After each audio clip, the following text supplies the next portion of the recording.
On June 17, 1939, a frenzied crowd gathered in Versailles, but not for a royal parade. They were there for a spectacle of death. What they witnessed that morning was so shocking, so out of control, that it forced an entire nation to end a centuries-old tradition. This is the story of Eugen Weidmann, a German serial killer whose execution became the last public use of the guillotine in France. We'll uncover the gruesome crimes that led him to this moment and the bizarre, chaotic events of his final day that changed French history forever. For centuries, the guillotine was a symbol of French justice, its falling blade a public declaration of the state's ultimate power. It was supposed to be a grim, moralizing lesson. But on this summer morning, the lesson wasn't about justice. It was about the darkness that can lurk within a mob. The crowd's behavior was described as hysterical and disgusting. This wasn't solemn justice. It was a carnival of chaos that so scandalized the French government, it prompted President Albert Lebrun to push for a ban on all future public executions.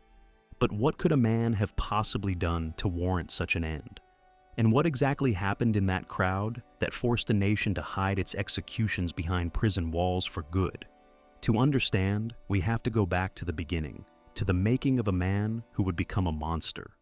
Eugen Weidmann was born in Frankfurt, Germany in 1908, into the family of an export businessman. His early life was turned upside down by World War I, which sent him to live with his grandparents. It was during this unstable time that the first seeds of his criminality were sown as he began to steal. His disregard for the law grew right along with him. As a young man, his criminal ambitions got bigger, and he eventually served a 5-year prison sentence for robbery. Now, prison is supposed to reform you, but it often works more like a university for crime. For Weidmann, this was where he would form the connections that sealed his dark fate. He met two men who would become his future partners in crime, Roger Million and Jean Blanc. In the cramped cells and bleak prison yard, the trio found they had a shared ambition, a desire for wealth, and a willingness to do absolutely anything to get it. They weren't just common thugs, they imagined a more sophisticated kind of crime. Upon their release, the three men decided to put their plan into motion. They would move to France, a country filled with wealthy tourists who made for easy targets. They settled near Paris, renting a villa in the quiet suburb of Saint-Cloud. This respectable-looking house was meant to be their base of operations, an ordinary home that would soon become a house of horrors. Their scheme was simple: use Weidmann's charm and handsome features to lure unsuspecting, affluent visitors into their trap. Weidmann, who was fluent in French and English, was the perfect frontman. He was tall, smart, and had an easy charisma that put people at ease. He could effortlessly project an air of sophistication and trust, making him the ideal bait. The plan was to kidnap their victims, rob them, and then get rid of them. Their first attempt, however, was a failure. Their chosen victim fought back so fiercely that they had to let him go, a frustrating setback that only hardened their resolve. They wouldn't make that same mistake again. The next victim wouldn't be nearly so lucky. In July 1937, Eugen Weidmann found his next target. Her name was Jeanne de Coven, a 22-year-old American dancer visiting Paris. She was bright, adventurous, and, tragically, the perfect mark for a man like Weidmann. Using the alias Siegfried, Weidmann introduced himself as a charming and intelligent German, and de Coven was instantly captivated. In a letter to a friend, she gushed, "I have just met a charming German of keen intelligence. I am going to visit him tomorrow at his villa in a beautiful place near a famous mansion that Napoleon gave Josephine." Her words are a haunting prelude to the horror that was about to unfold. She visited the villa in Saint-Cloud, completely unaware of the danger she was in. During their meeting, they talked and smoked. Weidmann, playing the part of the gracious host, offered her a glass of milk. An aspiring photographer, de Coven even took pictures of Weidmann with her new camera, photos that were later found next to her body. The developed film, a chilling gallery of her own killer. But the charm was just a mask, and underneath it was a cold, predatory resolve. Once her guard was down, Weidmann made his move. He strangled her. In his later confession, he would recall the moment with chilling detachment, saying, "When I reached for her throat, she went down like a doll." He then buried her body in the villa's garden. The motive, as planned, was profit. Weidmann and his gang took the 300 francs and $430 in traveler's checks she was carrying. To cash the checks without raising suspicion, they used Roger Million's mistress, Colette Tricot. Their crime didn't end there. In a final, cruel twist, they sent a letter to de Koven's aunt, demanding a $500 ransom for her niece's safe return, a niece they already knew was dead. When Jean's brother Henry flew to France and offered a 10,000 franc reward for information, it was a desperate, futile plea. The gang had their money, and Jean de Koven was gone forever, the first of many to fall for Eugen Weidmann's lethal charm. With the murder of Jean de Koven, Weidmann and his gang had crossed a line. Killing became just another part of the job. Over the next 5 months, the body count climbed as Weidmann perfected his method, often using a signature technique, a single fatal gunshot to the nape of the neck. The next victim was Joseph Koufi, a chauffeur. On September 1st, 1937, Weidmann hired him, pretending he needed a ride to the French Riviera. Their journey ended in a forest outside Tours, where Weidmann shot Koufi in the back of the neck, stole his car, and made off with 2,500 francs. Just 2 days later, on September 3rd, the gang struck again. This time, the victim was Janine Keller, a private nurse. Lured by a fake job offer, she was led into a cave in the forest of Fontainebleau by Weidmann and Million. There, she met the same fate as Koufi, killed by a bullet to the back of her neck. They robbed her of 1,400 francs and her diamond ring. The pace of the murders quickened. In October, they targeted Roger Leblond, a theatrical producer. Weidmann and Million set up a meeting, promising to invest in one of his shows. The meeting was a trap. Leblond was shot, his wallet was taken, and his body was left in his car on a street in Neuilly. Next up was Fritz Frommer, a young German man Weidmann knew from prison. Frommer, who was Jewish, had been jailed for his anti-Nazi views.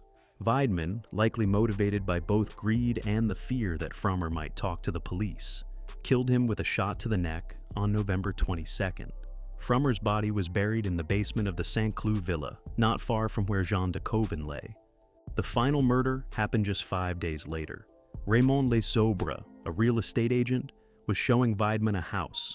As they toured the property, Weidmann executed him in his preferred fashion, stealing 5,000 francs and the man's car.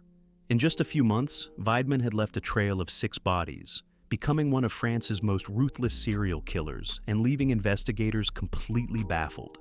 But his murderous spree was about to come to a very dramatic end. For months, this series of murders had stumped the French Sûreté. The victims seemed totally unconnected. A dancer, a chauffeur, a nurse, a producer, a real estate agent, and an ex-convict. The only things linking them were the cold, methodical nature of the killings and the small-time robberies that followed. The investigators were hunting a ghost, but every killer makes a mistake. For Eugen Weidmann, that mistake was a small piece of paper. The breakthrough came from the office of his last victim, Raymond Lesobre. Investigators found a business card left behind by the man posing as a potential buyer, a card that led them straight to the villa in Saint-Cloud. The net was closing in. On the morning of December 8, 1937, 2 plainclothes officers arrived at the villa. They found Weidmann at home. When they identified themselves, he pretended to cooperate, inviting them inside. But as the officers stepped through the door, he spun around, pulled a pistol, and fired 3 times. Even though they were unarmed and wounded, the officers showed incredible courage. They tackled Weidmann, and a fierce struggle broke out. One of the officers grabbed a nearby hammer and knocked Weidmann unconscious. The reign of terror was over. Once in custody, Weidmann was a surprisingly cooperative prisoner. He confessed to all 6 murders, detailing his crimes with a disturbing coolness. The only murder he seemed to show any remorse for was Jean de Koven's. He reportedly cried when speaking of her, saying she was gentle and unsuspecting. It was a strange flicker of humanity from a man who had shown none to his other victims. He laid out his motives, purely financial gain, and explained the brutal logic of his killing spree. With his confession, the full horrifying scope of his crimes was finally revealed. In March 1939, the trial of Eugen Weidmann and his accomplices began, and it was a media sensation. It was the biggest trial France had seen since that of Henri Désiré Landru. the infamous Bluebeard killer, nearly 2 decades earlier. The public was completely captivated. The courtroom was packed every day with journalists, socialites, and the morbidly curious, all wanting a glimpse of the handsome German killer. Weidmann's good looks, the very thing he'd used to lure his victims, now made him a subject of public fascination. He was nicknamed the Teutonic Vampire, a handsome monster whose trial became front-page news. The press followed every detail, and famed novelist Colette was even hired by a newspaper to write essays about him. A strange sort of celebrity grew around him, a dark allure that drew crowds of admirers, especially women. During the trial, the prosecution laid out the brutal details of the 6 murders. Weidmann's own confession was the centerpiece of their case. His defense lawyer was a legal legend who had also defended Landru, but even he could do little against Weidmann's admissions and the mountain of evidence. The verdict was practically a foregone conclusion. Eugen Weidmann and Roger Million were found guilty and sentenced to death. Jean Blanc got a 20-month prison sentence, and Colette Tricot, who had cashed the stolen checks, was acquitted. Later, President Albert Lebrun commuted Million's sentence to life imprisonment, leaving Weidmann to face the guillotine alone. As the sentence was read, the handsome killer, who had fascinated the public, was now just a condemned man with a date with Madame Guillotine. In the pre-dawn hours of June 17, 1939, a crowd started gathering outside the Saint-Pierre prison in Versailles. They were there for a public spectacle, a tradition as old as France itself. They were there to watch Eugen Weidmann die. France's national razor, the guillotine, was assembled in the square, a grim centerpiece for the event. What was meant to be a solemn, state-sanctioned act of justice quickly spiraled into a grotesque carnival. The execution was delayed, and as the sun rose, the crowd of several hundred spectators grew more unruly. They were described as a disgusting, unruly, and hysterical mob. People were drinking, eating sandwiches, and whistling as if they were at a sporting event. Among the spectators that day was a 17-year-old future acting legend, Christopher Lee. He would later recall the powerful wave of howling and shrieking that erupted from the crowd when Weidmann appeared. At 4:50 a.m., the prison doors finally opened. Eugen Weidmann, wearing a white shirt with an open collar, was marched out by guards. He was quickly positioned on the guillotine's plank. There was a brief, clumsy struggle as assistants had to shove him forward to get his neck into the clamp. Within moments, the chief executioner, Jules-Henri Desfourneaux, released the blade. It fell with a sickening thud. The delay meant the execution took place in bright morning light, allowing for clear photographs and rumored film footage to be captured from a nearby apartment. This was the first time an execution had been so vividly documented. But the most shocking part came after the blade fell. As Weidmann's body was bundled into a trunk, some people in the crowd surged forward and soaked their handkerchiefs in his blood, taking home a gruesome souvenir. The behavior of the crowd at Weidmann's execution sent a shockwave through France. Media reports were scathing, denouncing the spectators for their disgusting and clamoring behavior. The government was deeply embarrassed. The public execution, which was meant to be a moral deterrent, had done the exact opposite. It hadn't showcased justice, but had instead exposed the baser instincts of human nature and encouraged general rowdiness. The official reaction was swift and decisive. Horrified by the spectacle, French President Albert Lebrun backed a decree that banned all future public executions in France. The law stated that capital punishment would now be conducted behind closed doors, hidden from public view inside prison walls. The era of public execution in France, a tradition stretching back for centuries, was over. The guillotine itself would continue to be used in private for nearly 4 more decades, with the final execution taking place in 1977, before capital punishment was abolished entirely in 1981. But the story of Eugen Weidmann is a stark turning point in history. His heinous crimes led him to the guillotine, but it was the morbid, chaotic carnival around his death that brought an end to an era. It forced a modern nation to confront a difficult truth, that the spectacle of death, once seen as a tool of justice, had become a grotesque form of entertainment. What do you think, Was the French government right to end public executions?